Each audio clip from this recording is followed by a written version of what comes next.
Saat usia bertambah, tubuh kita mengalami banyak perubahan, baik dari segi metabolisme, daya tahan, maupun sensitivitas terhadap makanan dan minuman.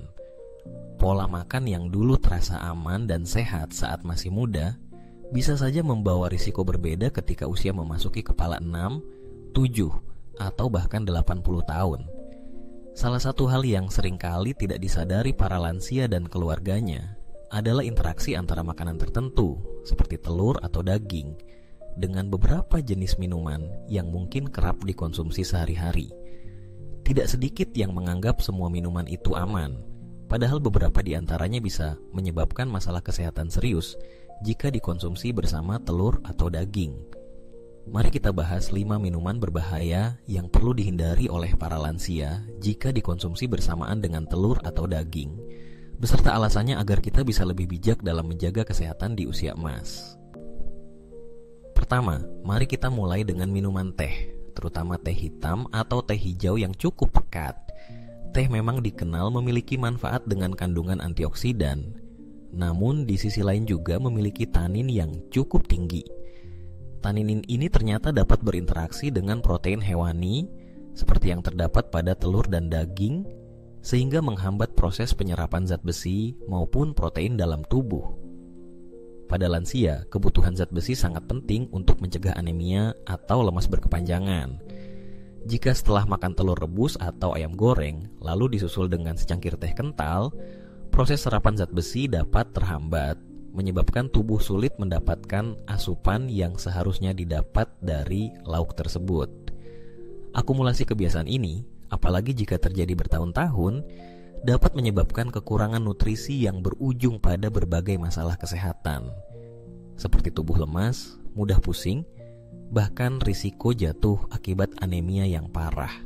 Kedua, kopi merupakan minuman favorit banyak orang di seluruh dunia, tak terkecuali para lansia. Namun, kopi yang diminum bersamaan dengan konsumsi daging merah seperti sapi atau telur bisa memicu 2 masalah utama. Pertama, kafein pada kopi meningkatkan ekskresi kalsium melalui urin, sehingga jika dikonsumsi setelah makan telur atau daging yang mengandung fosfor tinggi, terjadi ketidakseimbangan antara kalsium dan fosfor. Hal ini membuat lansia yang cenderung mengalami pengeroposan tulang atau osteoporosis semakin berisiko lebih tinggi. Selain itu, kopi juga memiliki senyawa fenol yang mirip seperti tanin, yakni mampu mengikat zat besi non-heme dari makanan, sehingga penyerapannya menjadi lebih rendah. Kedua, kopi yang dikonsumsi setelah makan daging juga bisa memperberat kerja lambung karena meningkatkan produksi asam lambung yang pada lansia cenderung lebih sensitif. Efek jangka panjangnya, masalah pencernaan seperti maag, heartburn, atau kembung pun bisa lebih parah. Minuman berenergi adalah berbahaya berikutnya yang kerap dianggap sepele, padahal risikonya luar biasa. Banyak lansia mengonsumsi minuman energi untuk menambah stamina, khususnya saat melakukan perjalanan atau aktivitas fisik. Namun, minuman ini umumnya mengandung kafein tinggi, gula dalam jumlah besar, serta bahan tambahan seperti taurin atau guarana. Jika dikonsumsi setelah makan makanan tinggi protein dan lemak seperti daging merah atau telur, tubuh dipaksa untuk bekerja lebih keras dalam memecah protein dan membuang metabolit yang muncul dari kombinasi tersebut. Hasilnya, ginjal dan hati yang pada usia lanjut sudah tidak sekuat muda, harus bekerja lebih ekstra. Hal ini dapat memicu kelelahan, gangguan irama jantung, hingga risiko cedera ginjal akut, terutama pada lansia yang memiliki masalah ginjal tidak terdiagnosis. Selain itu, gula dari minuman energi juga dapat memicu lonjakan gula darah yang sangat berbahaya bagi penderita diabetes usia lanjut. Lanjut ke minuman bersoda, di mana produk soda diet ataupun yang berpemanis, keduanya sama-sama membawa risiko. Pada dasarnya, minuman soda mengandung asam fosfat yang tinggi, sekaligus gula dalam jumlah sangat besar atau pemanis buatan. Ketika dikonsumsi setelah atau bersamaan dengan makanan sumber protein hewani seperti daging atau telur, dapat membuat perut terasa penuh dan kembung secara signifikan, meningkatkan produksi gas dan akhirnya menyebabkan gangguan pencernaan, mulas, hingga penyerapan nutrisi yang kurang optimal. Lebih dari itu, bagi lansia, kandungan asam fosfat dan gula pada soda bisa semakin memperberat beban metabolisme tulang, sebab kalsium dari makanan akan terbuang lebih banyak dan risiko patah tulang akibat osteoporosis pun meningkat. Minuman kelima yang perlu sangat diwaspadai adalah minuman beralkohol, baik itu bir, anggur, maupun minuman keras lainnya. Di usia muda, tubuh masih mampu mengelola asupan alkohol sedikit atau dalam batas ringan. Namun pada usia lanjut, risiko dan efek samping menjadi jauh lebih besar. Minuman beralkohol dapat mengganggu metabolisme protein dan lemak yang terkandung pada daging maupun telur, sehingga meningkatkan kadar trigliserida dan kolesterol dalam darah. Hasil akhirnya, risiko penyakit jantung dan stroke malah makin tinggi jika kebiasaan ini terus diteruskan. Selain itu, ketika alkohol diminum bersamaan atau sesaat setelah makan makanan hewani, terjadi pelepasan racun amonia dari metabolisme protein yang biasanya diolah hati. Pada lansia dengan fungsi hati menurun, hal ini bisa jadi fatal karena menyebabkan gangguan kesadaran, bahkan koma hepatik pada kasus yang sangat berat. Tidak hanya itu, alkohol juga bisa menyebabkan dehidrasi dan melemahkan daya tahan tubuh yang sudah menurun pada para lansia. Berangkat dari kelima jenis minuman ini, penting bagi para lansia dan keluarga untuk lebih bijaksana memilih minuman yang dikonsumsi bersama makanan hewani seperti telur dan daging. Bukan berarti semua minuman harus dihindari, melainkan lebih pada cara mengaturnya sesuai waktu. Sebaiknya, berikan jeda 1 hingga 2 jam antara konsumsi makanan sumber protein hewani dengan minum teh, kopi, minuman energi, soda, atau alkohol. Air putih tetap menjadi pilihan utama bagi lansia, karena efektif membantu proses penyerapan nutrisi tanpa mengganggu metabolisme tubuh. Jika ingin minum teh atau kopi, alangkah baiknya dilakukan beberapa jam setelah makan besar, agar tubuh sudah mulai mencerna makanan dan nutrisi penting seperti zat besi sudah diserap oleh usus kecil.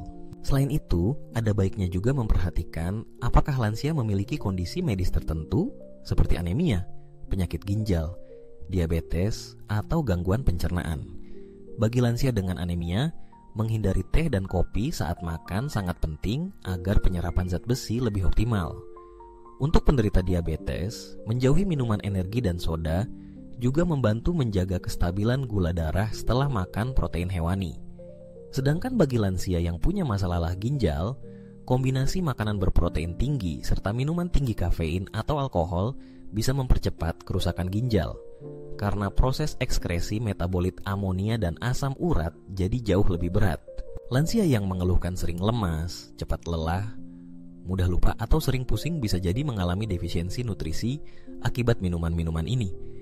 Seringkali keluarga mengira asupan gizi sudah cukup baik karena ada telur atau daging di menu harian, padahal proses penyerapannya terhambat karena kebiasaan minum teh atau kopi sesaat setelah makan. Oleh karena itu, edukasi tentang interaksi antara makanan dan minuman ini sangat perlu disampaikan, baik oleh tenaga kesehatan maupun lewat komunitas lansia. Jangan ragu berkonsultasi ke dokter atau ahli gizi jika ada kekhawatiran tentang asupan makan dan minum yang aman di usia lanjut. Sayangnya, minuman sehat pun dapat berubah berbahaya bila dikonsumsi dalam waktu yang salah. Teh dan kopi yang kaya antioksidan, jika diminum terpisah dari jam makan, sebenarnya sangat baik untuk tubuh. Begitu juga air soda yang segar bila disantap di hari yang panas, menjadi sangat berbahaya bila langsung diminum seusai makan steak atau telur rebus. Semua kembali pada cara dan waktu, serta kesadaran setiap orang untuk memahami kondisi kesehatannya sendiri. Singkat kata, 5 minuman yang patut diwaspadai, yakni teh pekat, kopi, minuman energi, soda, dan minuman beralkohol, sebenarnya bisa tetap dinikmati dengan pengaturan waktu yang tepat dan tidak berlebihan. Jika Anda atau orang tua Anda terbiasa sarapan telur dan minum teh, cobalah pisahkan waktu antara makan dan minum setidaknya 1 atau 2 jam, agar manfaat telur tetap bisa didapat maksimal tanpa terhalang tanin atau kafein. Selalu prioritaskan air putih sebagai minuman utama di setiap jam makan. Bagi yang ingin sesekali menikmati kopi, usahakan dikonsumsi di jeda antara makan utama, bukan berbarengan dengan santapan daging. Di usia lanjut, kemampuan tubuh dalam menyerap, mengelola, dan membuang sisa metabolisme makanan sudah tidak sebaik masa muda. Oleh sebab itu, sangat penting bagi lansia dan keluarga untuk memahami interaksi makanan dan minuman, bukan sekadar mengikuti kebiasaan atau selera masa lalu. Edukasi, kepedulian, dan perhatian adalah kunci agar tahun-tahun emas terlalui dengan tubuh yang lebih sehat, nyaman, dan berdaya. Cegah dari sekarang sebelum terlambat. Hindari 5 minuman berisiko tinggi tadi, perhatikan jeda waktu konsumsinya, dan konsultasikan setiap kebiasaan makan minum dengan dokter jika ada gejala yang mengganggu. Cahaya Usia Tua, salam sejahtera untuk Anda. Kita semua tentunya ingin orang tua dan kakek nenek menikmati hari tua dengan kesehatan yang optimal, penuh kebahagiaan, dan jauh dari masalah akibat pola hidup yang salah. Perubahan kecil pada kebiasaan minum sehari-hari bisa berpengaruh besar terhadap kualitas hidup lansia ke depan. Mulailah sekarang, sayangi diri dan keluarga dengan memilih kombinasi makanan dan minuman yang aman dan menyehatkan.